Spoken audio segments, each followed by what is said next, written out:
All right. And we are live. I think people are trickling in. I'll go ahead and get us started as we have an exciting afternoon ahead of us. Hi, everybody. Welcome to our second afternoon session.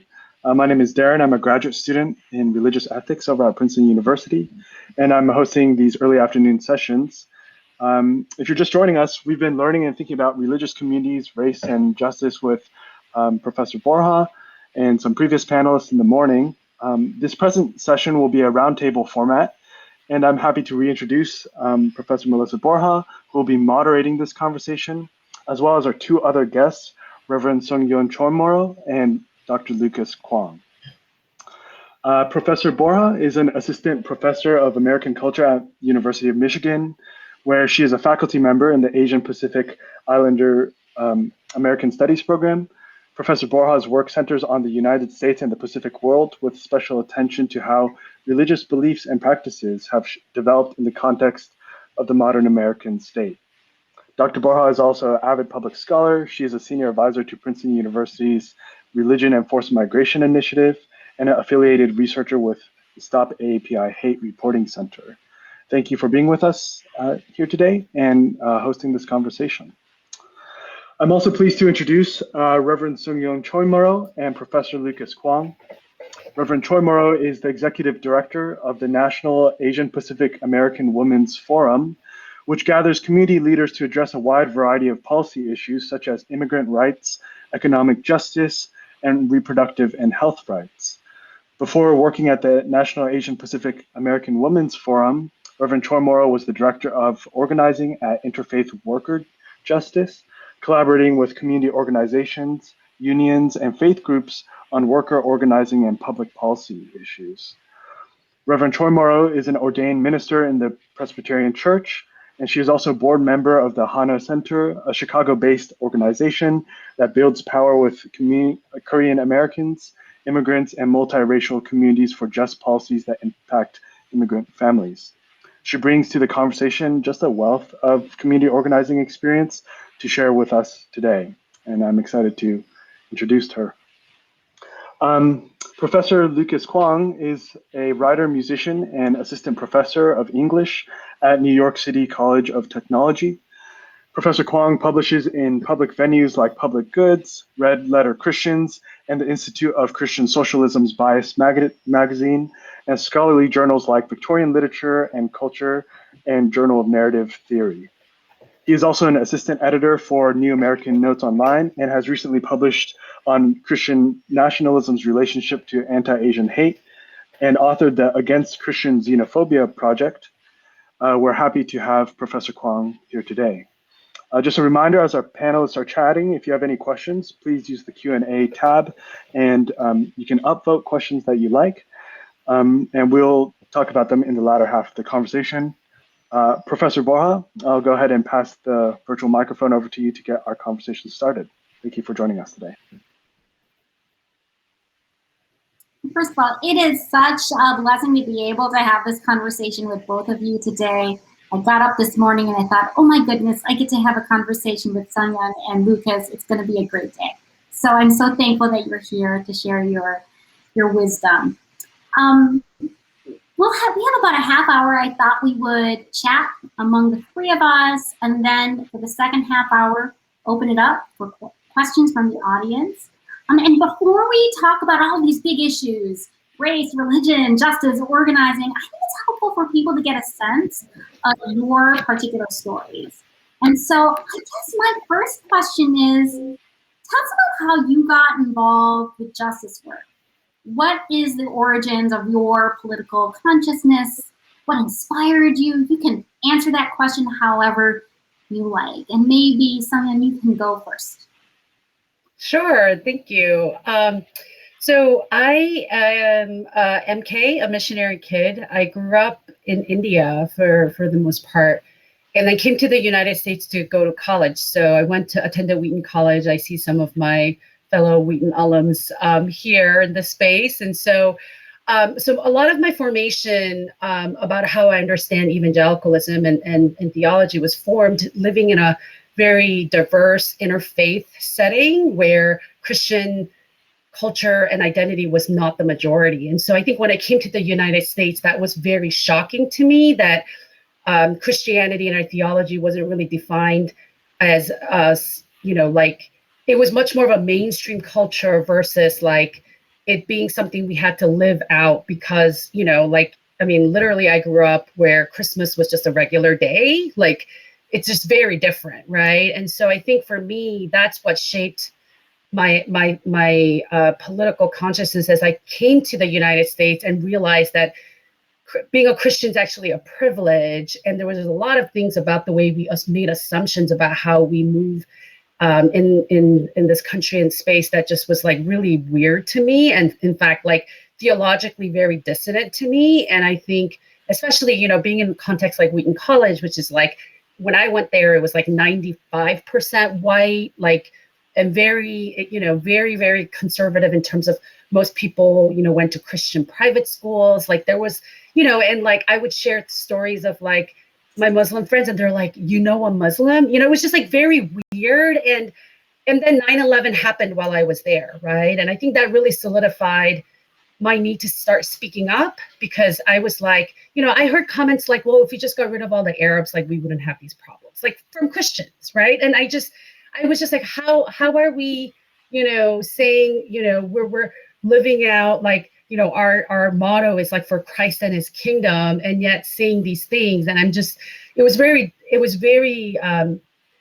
very contradictory. And I think I started speaking up more and really talking about the need to also focus on justice issues here, because there were so many people who wanted to go be missionaries elsewhere. And I'm like, what about justice here? Like, what about the things that white supremacy and white culture has perpetuated that's hurt people of color in this country? And I think that was really the start of my journey. And I had some really awesome professors and friends that I was able to journey with at Wheaton College that really helped me find my voice and to say, my faith is, instructing me and inspiring me to live out in a way that's not what the mainline messaging is. And I think, there are those of us who were very close and we survived it together, right? And have gone on to do really, work that's really trying to integrate and really be in the space of living out our faith authentically in a culture where that's not the norm or the preferred way of understanding our theology. There's so much to unpack there. I love your attention to the Transpacific context, which is something we've referenced in other conversations, but your distinctive experience as being a missionary kid and then coming to the US and saying, but what about justice here? That's really fascinating. What about you, Lucas? What is your story? Well, first, thank you so much for having me on this panel. I was telling Reverend Sung, I feel a bit like a neophyte because whereas she's had such a long career of organizing, I've literally been doing this in a year. But I grew up very, very comfortable, in an Asian majority city, Vancouver, Canadian, and while Canada has a slightly different relationship between politics and religion, it's safe to say that my upbringing was pretty apolitical. I was aware of homelessness mainly through a very limited frame of soup kitchen visits. I attended college at the start of the Iraq War. The Reverend mentioned 9/11, and so I attended the same year that Bush, made his speech saying there's wonder-working power in the faith of the American people, replacing the blood of the Lamb with the American people. But I don't remember any Christian minister calling this out at the time. So that was sort of like the state. So for me, it really wasn't until Hurricane Katrina that I began thinking about broader questions. I was able to visit New Orleans in May 2006. So this is almost a year after Katrina. And I remember visiting the Lower Ninth Ward and seeing it completely leveled. And I was particularly struck. I remember seeing a kitchen island surrounded by absolutely nothing. Seeing steps leading up to a door that didn't exist, and then 10 minutes later being in the rest of New Orleans where Jackson Square is still thriving, Bourbon Street is still thriving, and seeing systemic racism spatialized like that. And knowing that the best I could do on that trip was to clear out drywall. That's what we're there to do, and refrigerators full of rotting food. So that's lodged in my brain. at that point. And then I got to grad school. I was very fortunate enough to go to a great program in New York, and I was there during Occupy Wall Street. And I remember sitting in Zuccotti Park and having a discussion about socialism, maybe for the first time outside the walls of a classroom, with someone who was there, personally invested, not as an abstraction, but personally invested in this movement. And I know that the subsequent history of Occupy was complicated, but it really inspired me to think about what does faith look like, in terms of faith accompanying deeds. This person was not necessarily a Christian, but they had faith in what they were doing. And then I also was studying the late Victorian period. That's still my specialty, and thinking about how the British of that era defended imperialism, and starting to draw connections to today in the way that imperialism and, as the Reverend mentioned, this sort of missionary colonialism still thrives and enjoys pride of place. So all that was brewing already this year. And also, in my freshman comp class, I teach English at CUNY. I teach Birmingham jail every year. So, those words, especially the climax of his letter, where he calls it the church, has sort of run a groove in my head. And then this year happened. I lived in a neighborhood where people put up anti-Chinese posters quoting Einstein, expressing his dismay at the possibility of Chinese people supplanting other races. And then a month after the 2020 election, I saw Senator Marsha Blackburn's tweet saying that China's history is 5,000 years of cheating and stealing. And I began to connect the dots, and it was a real transformative moment for me when I realized, this is not despite her faith. That would be bad enough, but it's actually because of her faith, the particular construal of the gospel of Christ that she considers orthodoxy, that is fueling this animus. So that's how I started this open letter, which has now amassed 600 plus signatories and calls for accountability from both politicians and their neighbors.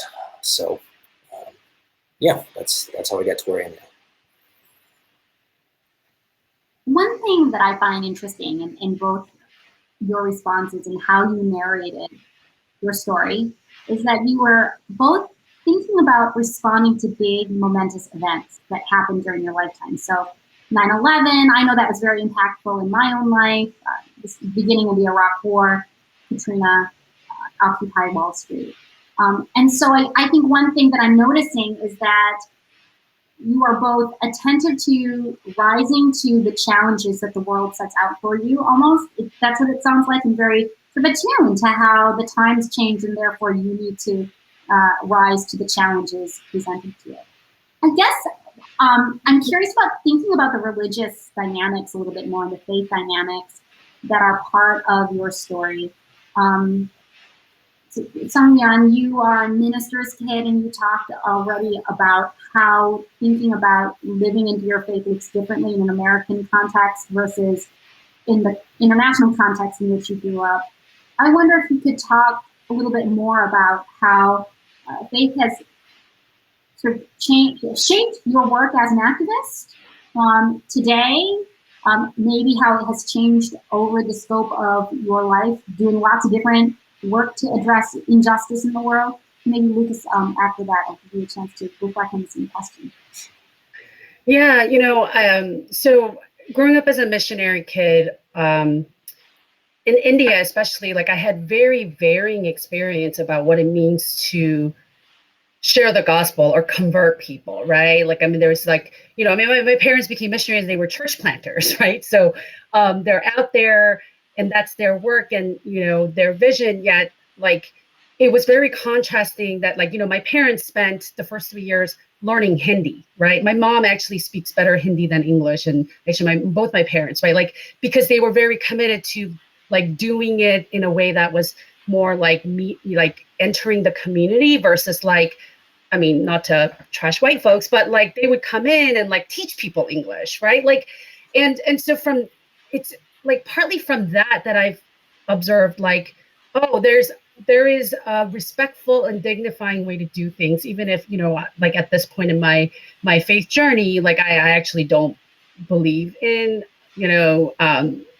that kind of evangelism, and I can tell you a little bit why, and at the same time, much of my formation happened because of my, when I met Mother Teresa, and I volunteered at the Sisters of Charity growing up as part of my school program. Like we would go to Kolkata and volunteer. And I just remember thinking like, she's a Christian, but she doesn't really talk about it. Like she's not interested in talking to people about her faith. And so that was part of my faith formation in terms of like, there are people who are very insistent talking about Jesus. And then there are people like Mother Teresa who show people what Jesus is. And I think for me, that was very foundational. And so really when I came to the US and seeing the lack of the Mother Teresa style of Christianity, especially in the evangelical community and, at Wheaton, I was very alarmed by it, right? Like I felt like there needed to be some balance, right? Like you cannot just talk a talk of, of faith. And in my senior year of college, I majored in political science and I had to do an internship. And back then we didn't even have Google. Like I Yahooed, Asian American human rights, civil rights. Like I wanted to work with the Asian American community. And I found this organization, now they're called Asian Americans Advancing Justice, Chicago. And I said, I can intern for 3 days a week. Like, can could you use someone? And my supervisor, the director there, she was the only staff member and she had no idea what Wheaton College was or any of that. And then she accepted me. And then on my first day, she said to me, "Oh, so I didn't realize Wheaton College is a Christian school. Just so you know, I'm not interested in Jesus or the Bible. Like, if that's what you want to do, like, I don't want to hear it." Right. Like essentially. And so I was like, what are you going to say? Right.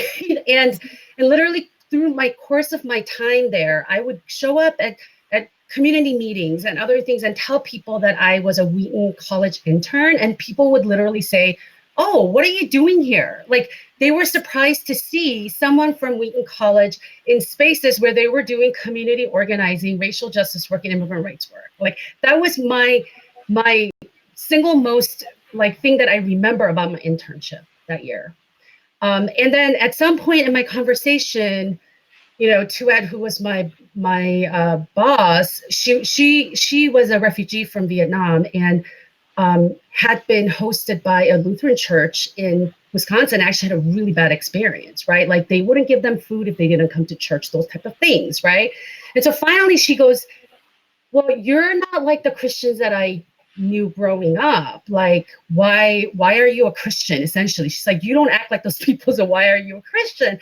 And I literally said, "Well, I do this work because I'm a Christian. Like, I can't imagine doing, living my life and my faith in any other way." And she was so curious. And so I started telling her like, about Jesus and the Beatitudes. She's like, "Those things are in the Bible, right?" Like, and literally I had this moment where I was like, "Oh my God, like this is the most effective evangelism I've ever had, like versus all of the street evangelism, everything else we've tried, right?" And really had this moment of awakening where I was like, this is how it's supposed to be done. Like you're supposed to live your life in a way that people become curious about why you live your life the way you live, right? And in fact, she walked away wanting to read the New Testament because she was just like, I don't believe that these things are in the Bible, right? Like she literally said those words to me. I'm like, "Look here." And I would open the Bible, show her passages in Luke, right? Like, and she was just like, "How come no one talked to me about these things when I went to church?" Right. And really it was that experience and that internship that solidified my commitment to being a Christian in the social justice world versus being a social justice warrior in the church. Because to me, that's where evangelism is. Like we are to be the light and the salt in the world. And for me, there's nothing more clearer than being able to point to people and say, when they ask you, "Why do you do what you do?" to be able to say, "Because of Jesus," right? Literally, right? And for them to be like, "But that's not the Jesus that most people talk about," right? And so, yeah, that's really been my experience. So much to discuss, but I will let Lucas take it here.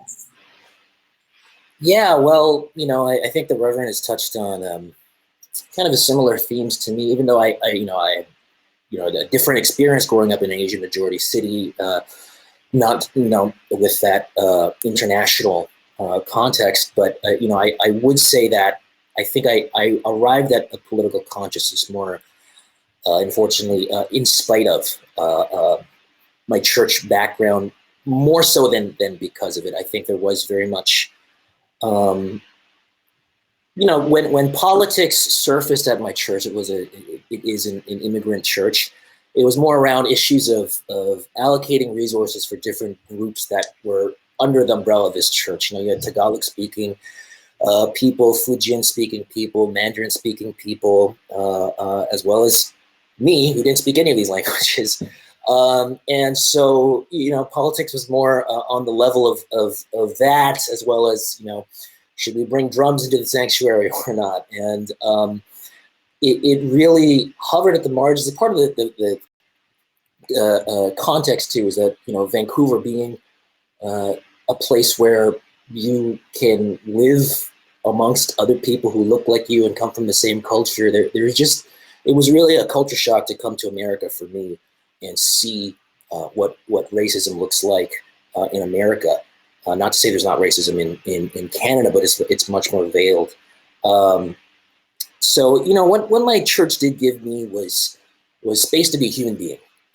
Encouraged me in my creative expression, music. I think, that there's a lot of people for whom the church has provided that. And so later, when I started thinking about, the glory of God is, I guess the quote from Irenaeus, either man fully alive or a living man, and the idea of God's glory being bound up with the expression of our full humanity.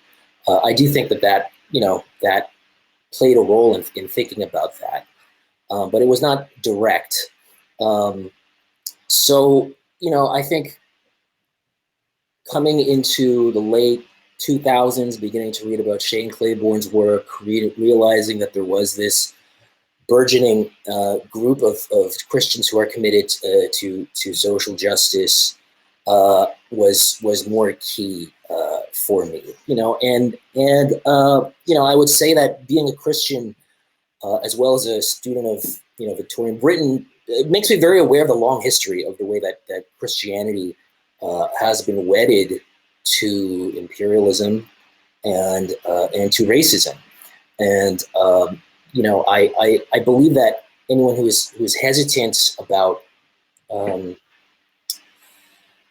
calling the situation for what it is might not appreciate how dire the situation is. There's a long history here.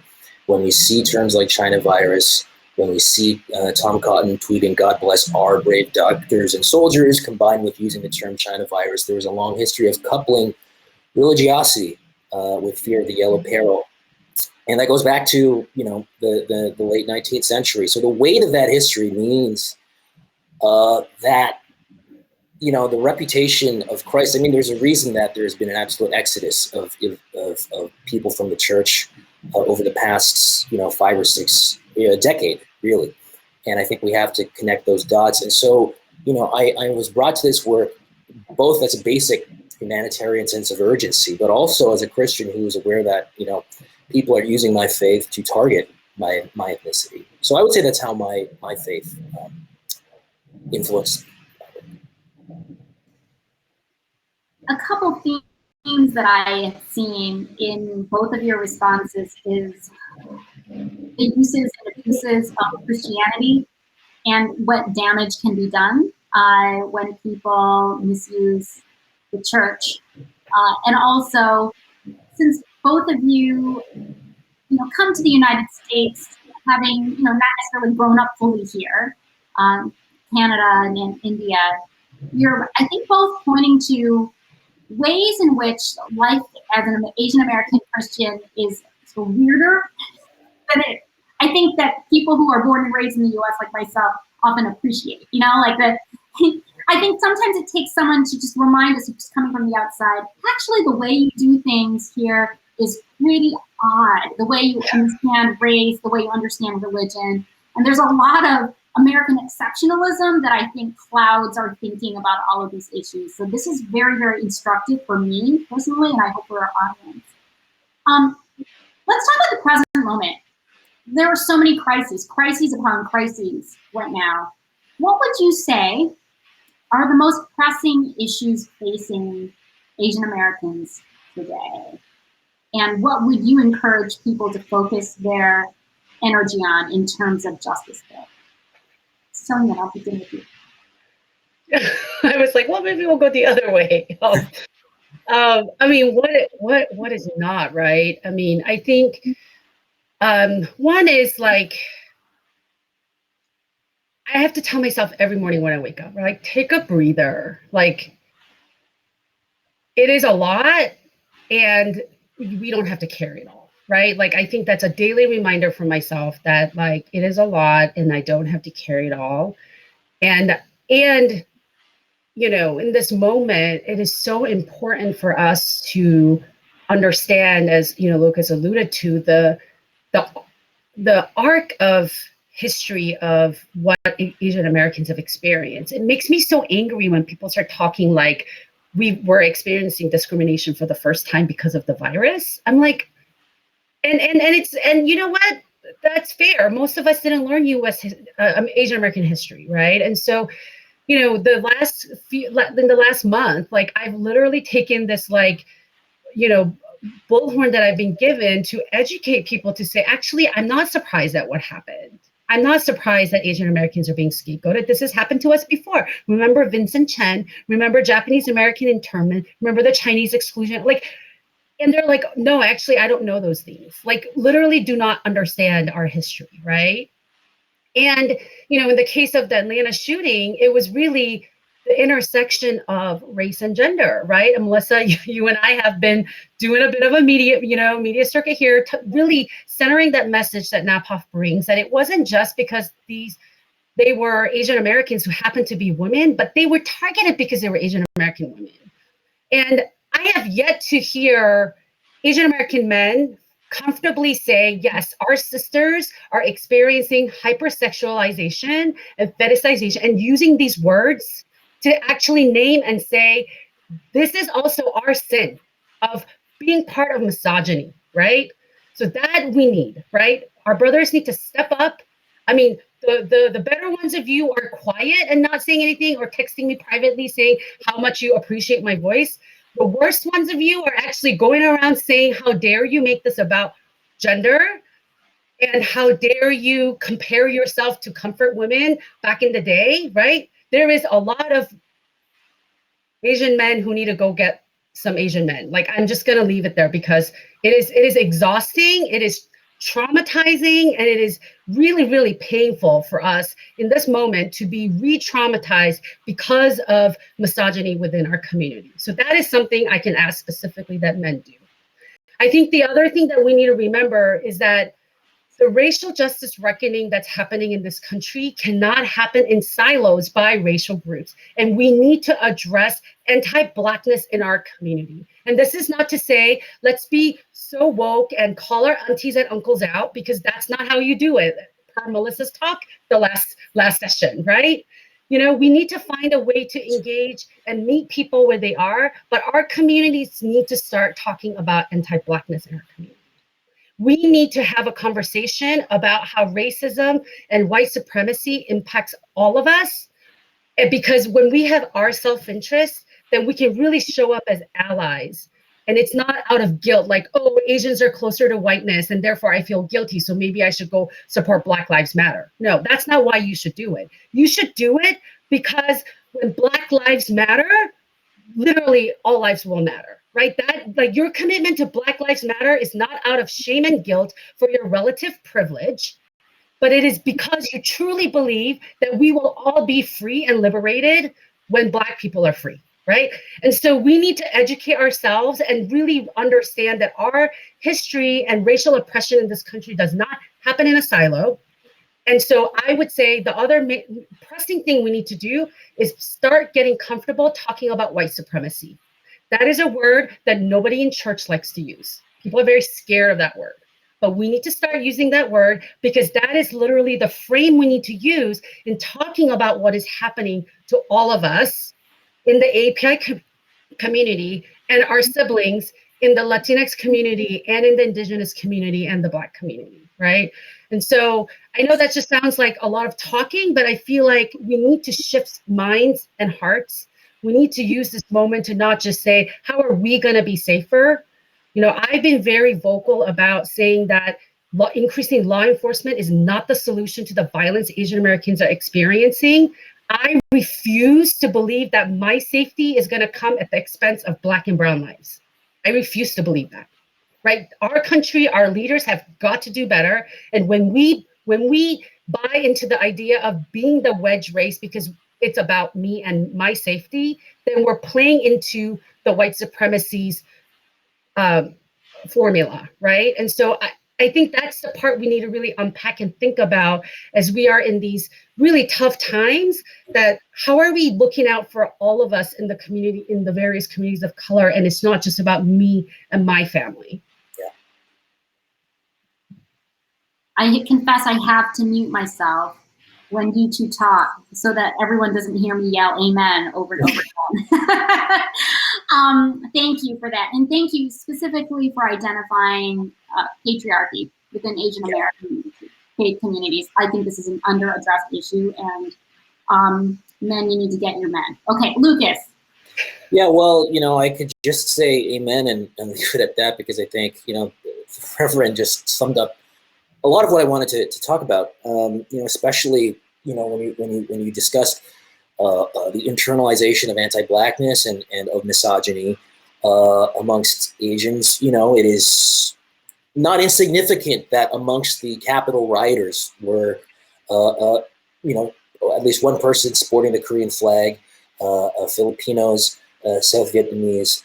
And so, I think everybody knows, or most people know, that there has been an explosion of hatred.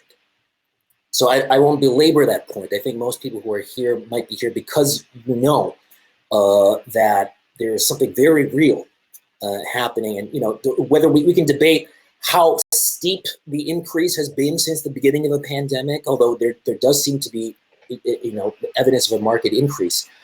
But so what I want to focus on is what to me is urgent is that internalization. And I'll get at this by way of a story. 10 years ago, I was on the subway, and there was a guy who was blaring Fox News on his radio, portable radio, and I asked him to turn it down. He was not white, interestingly. And instead of turning it down, of course, he got up and started ranting about how I was a Chinese spy whom Obama had led into the country. So this was in New York. So fast forward, about 11 years, I'm trying to circulate this letter, and I sent it to a church, a Chinese American church, and I get an email back from one of them, one of the representatives of the church, asking me who, I think the words were like, "Who do you really work for?"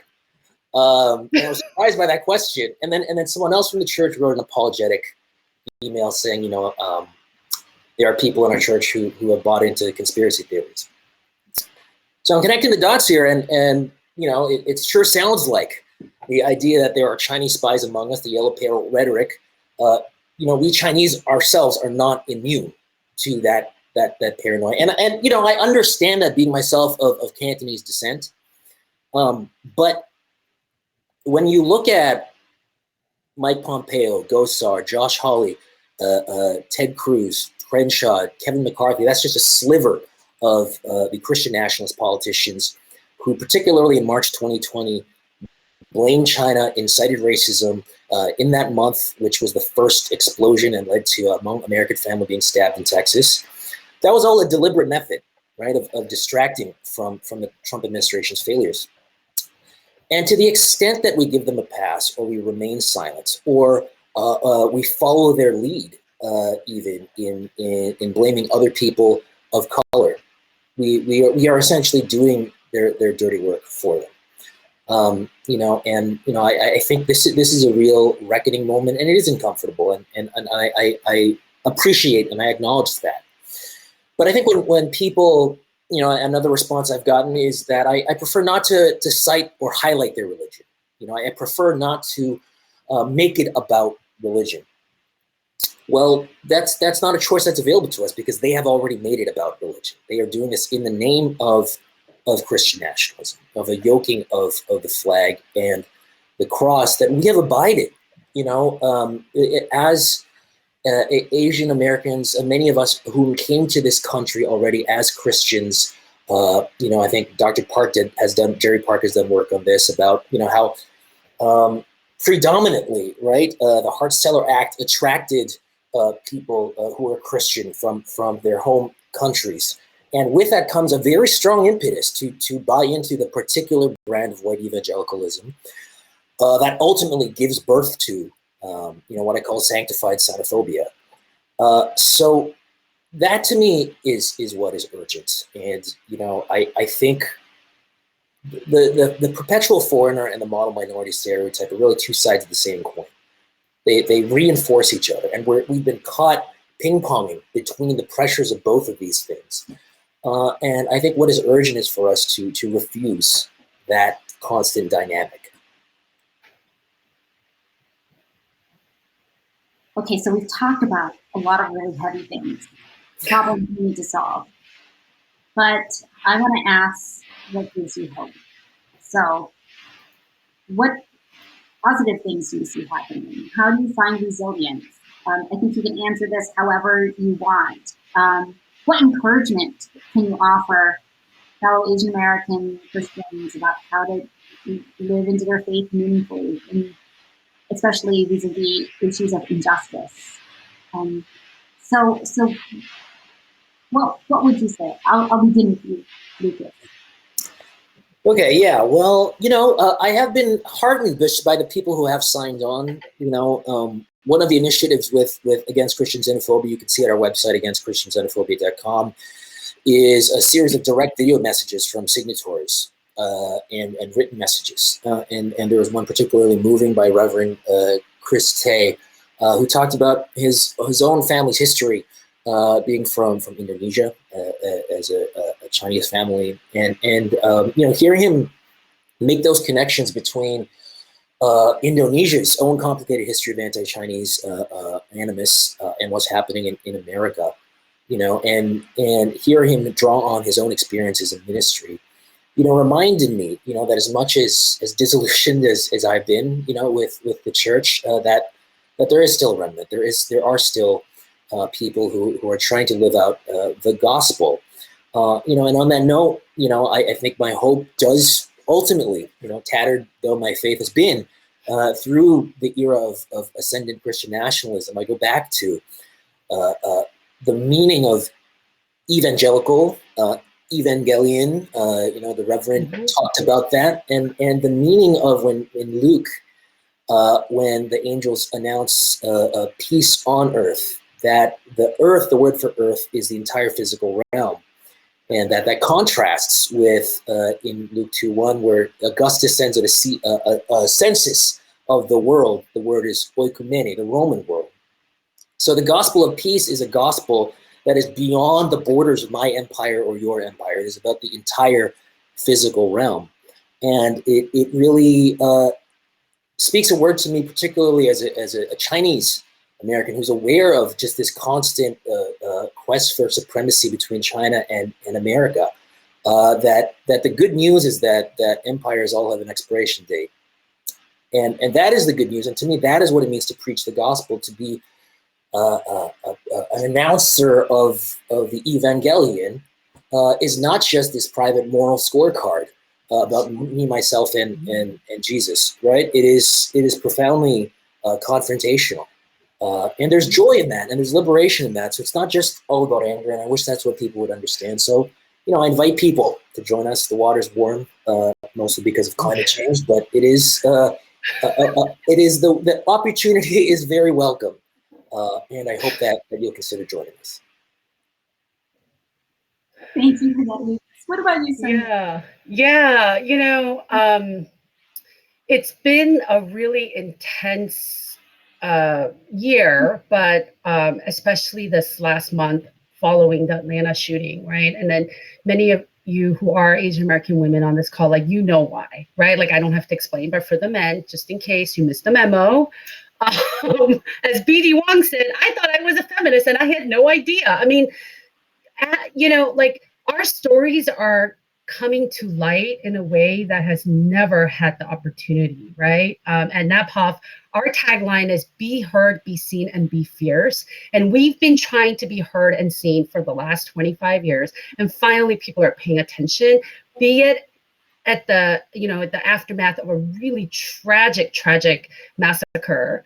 But what I am hopeful for is that we will step into our power, into this moment, especially those of us who have been gaslit by the church, especially the Asian American church, about our leadership, about our gifts and our power, that we can step into that space knowing that the world now knows the nonsense we've had to put up with, right? That the thing that struck me the most about the week following the Atlanta shooting, I was getting a lot of reporter calls, because of the name of our organization. Most reporters are like, oh, let's see who can talk about this. Oh, Asian Pacific American women, let's talk to them, right? And so I literally talked to like 70 some reporters that week. And my goal was to make sure that the framing around the shooting stayed intersectional, that the message wasn't that, oh, these women got murdered because of the pandemic and they just happened to be women, but they got murdered because they were Asian,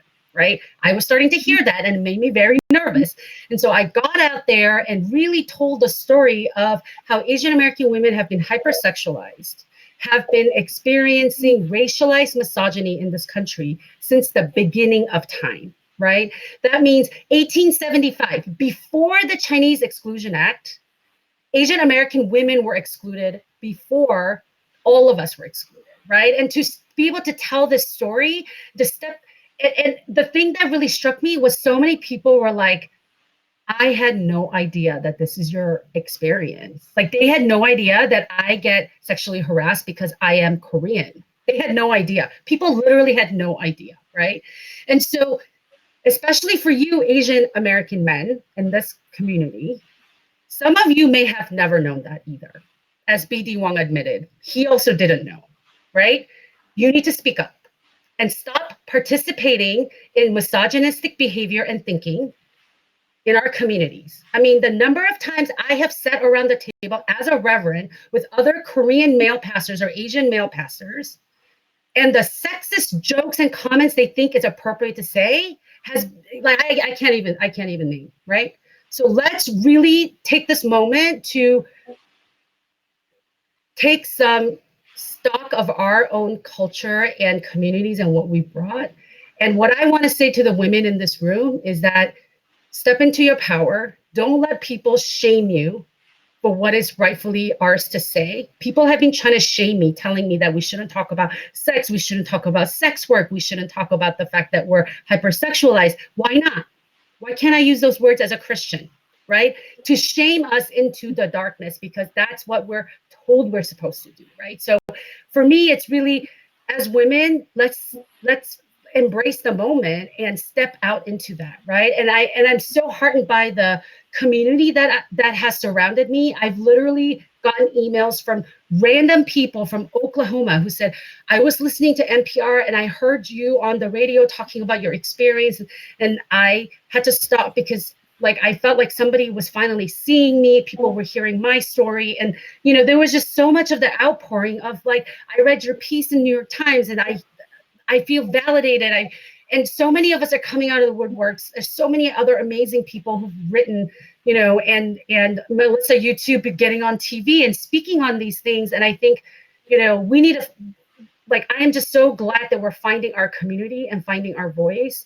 And with that, I want to encourage us to also say, take your time. You don't owe anybody your labor, right? I'm going to quote an amazing Korean feminist theologian piece, who said, we are not your comfort women, right? Even in this moment, I know there are, especially those of us who work in white churches or multiracial churches, we're like, Asian women, can you come and educate us? Can you do this? That is not your job. You do not need to do any of that, right? If you feel called and if you want to, but know that that is not your burden to carry, right? And that in this moment, we should really feel empowered to be who we are and not be ashamed to be to bring to light the things that have happened to us, right? I've had Korean women say, oh, I'm so embarrassed that this is what people used to think about us. I'm like, just because you didn't know, it doesn't mean it wasn't happening. Like, Americans have been thinking, looking at Asian women in this way since the 1800s. Like, this is nothing new. We should not be made to feel shame for things other people do to us, for the things that misogyny and white supremacy do to us, right? We should not feel shame about that. And that's what I want to call my sisters here into, my siblings who identify as women, that like, it is really about unpacking so much of that. And I hope you find healing in some of that, and, validation that you really are, we have lived through a lot just as Asian American women, right? And that I hope that as our stories unfold and as people come to realization that, you are finding healing and restoration in that. Thank you so much. It's really powerful. And I will also say, I think many of the things you described, the work of sharing the stories of racialized misogyny, that is a labor that Asian American women have done a lot in the past month. And it is important and it changes the conversation. It's also traumatic. And so I want to echo one other thing that you said, Sung-Yeon, which is it's a lot. And it's okay to take your time and to take good care of yourself. I think that is such an important message, but just want to honor the fact that it is emotionally taxing. Just hearing you describe the labor of telling those traumatic stories makes me feel overwhelmed and exhausted. So yes, a lot. Thank you. I want to make sure we have a chance to address some of the questions from our audience. And there is a question that kind of relates to some of these themes about hope and hopelessness and paralysis. So this is a question from Jonathan. He writes, I noticed that there's sometimes this paralysis in church lay people to have conversations about justice because of a hopelessness about finding consensus in defining biblical justice practically. So does this consensus need to happen first? And if you prefer to read it, it's the top uploaded question in the team. That's helpful. So, no, the answer is no, because no, like these are urgent issues. And honestly, I feel like consensus for what, right? Like, what is the purpose of that? Like, and I'll be honest, I feel like that is often used as an excuse to not step out in faith and as a prophet, like in, really being a prophetic voice, because we don't want to make people mad. And that, I get that. That's like part of our culture, right? Like but I will say that as somebody who has been a victim of much of this gaslighting in the name of peacekeeping and consensus, that is very damaging to people who are actually victims in that system, right? It is okay for you to take your time to get consensus if you're not the one that's feeling the burden of it and the brunt of it, right? But I think what's difficult is when those of us who are really impacted by these injustices that are happening are constantly told that we need to wait. That is why people are leaving the church. I mean, the number one thing that happens to me when people actually find out that I'm a reverend, the number of people that share their stories with me about why they left the church is really heartbreaking. They literally are like the same response. I still, to this day, 20 years later, I still get the same response. You're a Christian, you're a reverend. Why are you doing this work, right? Like, I can't believe that there's a Christian pastor doing this work, right? After they get over the shock of an Asian woman being a pastor, there's not that many of us apparently. And then they tell me the stories of why they left the church, right? And I think that is so heartbreaking to me, that we have become the reason why people turn away from God. And to me, that is why consensus can't be reached, and we can't wait for consensus, because we are literally losing souls because of our inability to be brave and courageous and step up and say, we need to address these things. And I think for me, what I would say, and I, very much to Melissa's point in her previous presentation, it was very practical, Melissa. It was very helpful. But my experience is talk from your personal experience, right? Or experiences of people you know. People are less likely to argue with you and tell you that you're wrong if you're talking about your life versus like opinions. And so that's an approach. But I have given up on bringing all all Asian American Christians along with me. I'll be honest.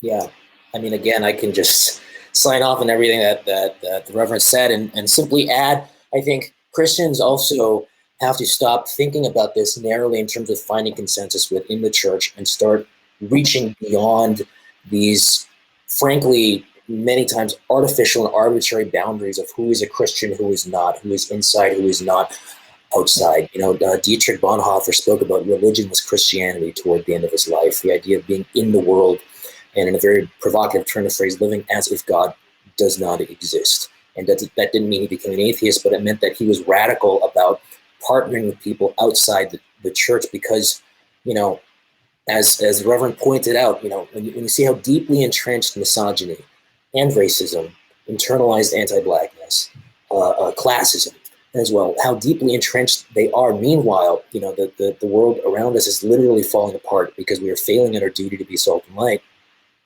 At a certain point, you have to make calls, and that doesn't mean that you can't continue those conversations, but those conversations, consensus cannot be a precondition for taking action. And sometimes taking action will invite blowback from people within the church because they won't understand. And I think that is simply part of the job, part of the work. Thank you, Rita. I see Darren just joined us. Darren, do you have, are we out of time? Do we still have time for more questions? Or do you have guidance for any questions from the chat? Yeah, we have time for maybe one more question, and then we can maybe wrap it up in a minute or two. Okay. So I'm going to take this question from Daniel. Daniel asks, how do we engage in the general question or conversation, of white supremacy and privilege with friends whose first response is, have I ever been racist to you? I'm trying to dramatize that correctly. Have I ever been racist to you? Okay. I find it so difficult to begin this conversation without instantly raising defensiveness. So, Sung-Hyun, you brought up the need for us to talk about white supremacy, so I'll pitch this to you first. How do we talk about white supremacy in a way that is productive?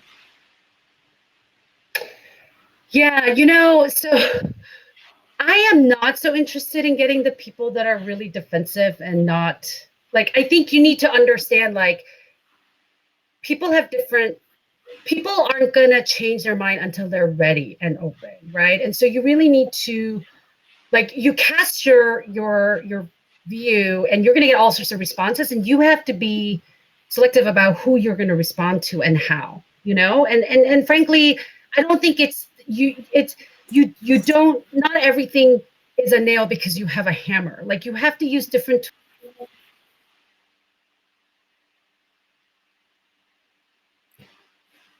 White people need to get their people. Sorry, I don't know if my internet is cutting out, but and so I am about having the conversations about framing our experiences in the analysis of white supremacy for our community. I'm not so interested in telling white people about white supremacy, to be honest with you.